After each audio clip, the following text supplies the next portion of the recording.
আসসালামু আলাইকুম। আমি মুনতাহা ব্লগস লাইফস্টাইল ব্লগস থেকে শুরু করলাম। আপনারা সবাই কেমন আছেন? আজকে প্রথমেই বিকেলের নাস্তা দিয়ে শুরু করলাম। আজকে সারাদিনে কোনো ভিডিও করতে পারিনি। সারাদিন যা করলাম না করলাম, যে শরীরটা অনেক অসুস্থ ছিল কয়েকদিন থেকে। এখন আল্লাহর অশেষ রহমতে অনেক ভালো আছে আপনাদের দোয়ায়। আজকে বিকেলের জন্য নাস্তা বানাচ্ছি। চিকেন, সবজি, ঘরে থাকা সবজি দিয়ে সব কিছু টুকিটাকি সবজি যা ছিল ওগুলো দিয়েছি। সবজির সাথে কিছু চিকেনের যে এক্সট্রা মাংসগুলো কুচি করে দিয়ে তারপরে আমি চিকেন আর ভেজিটেবল রোল বানাচ্ছি আর কি। সাথে ওই যে রোলের ব্যাটার দিয়ে কয়েকটা মোমো বানিয়ে নিলাম, নাস্তার জন্য আর কি। মেয়ে হাজব্যান্ড খাবে, বিকেলের নাস্তার আয়োজন করলাম আর কি। তারপরে আরেকটা নাস্তা বানালাম, ওইটাও আপনাদের সাথে শেয়ার কর। হ্যাঁ, আমার রোলগুলো বানানো শেষ হয়ে গেছে, এখন তেলে ভাজি করে নিচ্ছি। আরেকটা নাস্তার কথা বলছি যে ওই নাস্তাটা বানিয়ে নেব। আজকে 2 রকমের নাস্তা বানালাম। হাজব্যান্ড বাসায় যাচ্ছে, শুক্রবার বন্ধের দিন, তাই 2 রকমের নাস্তা বানালাম। সব কিছু আপনাদের সাথে শেয়ার করতেছি কি কি করলাম। আমার ভিডিও এই পর্যন্ত যারা আছেন সবাই আমার পাশে থাকবেন। যারা নতুন ভিজিট করছেন তারা আমার পেজটাকে সাবস্ক্রাইব করে আমার পাশে থাকবেন, একটা লাইক দিয়ে শুরু করুন ভিডিওটা। এই যে আমার নাস্তাটা আমি প্রথমে সুজি দিলাম, তারপরে চিনি, এরপর লবণ দিয়ে একটু ঠান্ডা পানি দিয়ে এই ব্যাটারটাকে একটা ব্যাটার বানাবো, ভিজিয়ে রাখবো কিছুক্ষণ।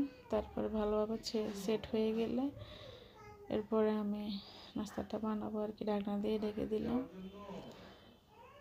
10-15 মিনিট রাখবো। এভাবে রাখার পরে আমি এখন ব্যাটারটা ভালোভাবে গুলিয়ে নেব একটা হ্যান্ড দিয়ে ব্যাটার দিয়ে গ্রেট করে নেওয়ার পরে ভালোভাবে গুলিয়ে নেওয়ার পরে এটার সাথে একটা ডিম ভেঙে দিলাম, দুধ দিলাম।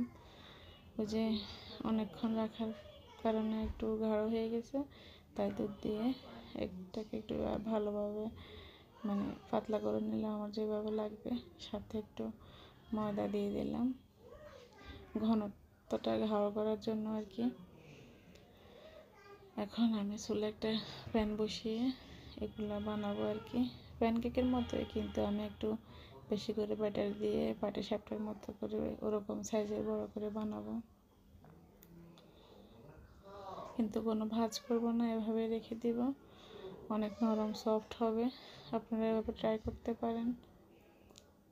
পাটিসাপটা যেভাবে আমরা বানাই বাসায় ওভাবেই সেমভাবে ওরকম সাইজ করে, এবং ব্যাটারটাও এরকম হবে, কিন্তু নিচের কালারটা হবে যে প্যানকেকের মতো অনেক নরম সফট হবে।